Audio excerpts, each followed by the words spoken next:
Hello everyone, welcome back to another episode of Music Theory Basics. I often hear the advice to study a score, but what do people mean when they say that? While it is good advice, it's kind of like telling a sprinter to just run faster.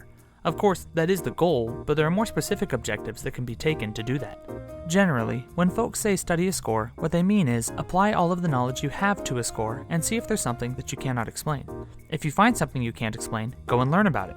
I would do this by choosing a specific topic and working to understand everything you can about the piece by looking through that lens. I recently started working on Sunny Side of the Street with a student, so I will use it as an example as I talk about a couple of different ideas. One specific thing I could look for is patterns. Now, this song has a repeat in it, so that definitely shows a pattern.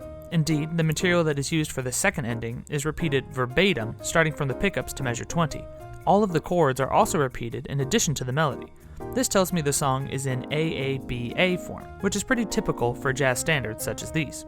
Next, I might look at making sure I know how the chords are all related to each other. This song is in the key of C, so I can see how the A sections all start and end on the C chord. This motion from C to E7 is called a chromatic median, and that resolves as a half cadence to F. F moves to G, which sets up a 5-1 back to our home base of C major, but that is delayed by the G sharp diminished chord, which functions as the 7 chord of A minor, my next chord. The A minor leads to D7, which keys our ear into hearing D minor to G7 to C, which is a 2-5-1 chord progression to take us home.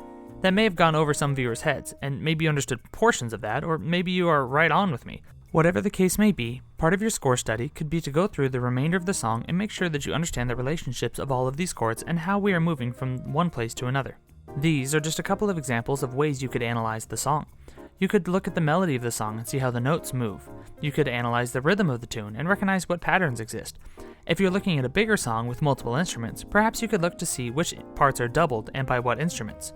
Look to see how chords are voiced, not just how the chords move, but in what inversions they are written. All of this to say, when someone recommends studying a score, I think a more accurate piece of advice is to practice looking for the aspect of music theory or performance that you are actively seeking to get better at. Want to learn to build more chords? Practice building them. Want to get better at rhythms? Perform them and find songs that challenge you rhythmically. Studying a score should never just be about listening to a song and trying to understand every single detail as the music goes by. Choose a specific goal and exhaust all of your knowledge on that topic as you look into the sheet music. If there's something you don't understand, ask questions and grow your knowledge.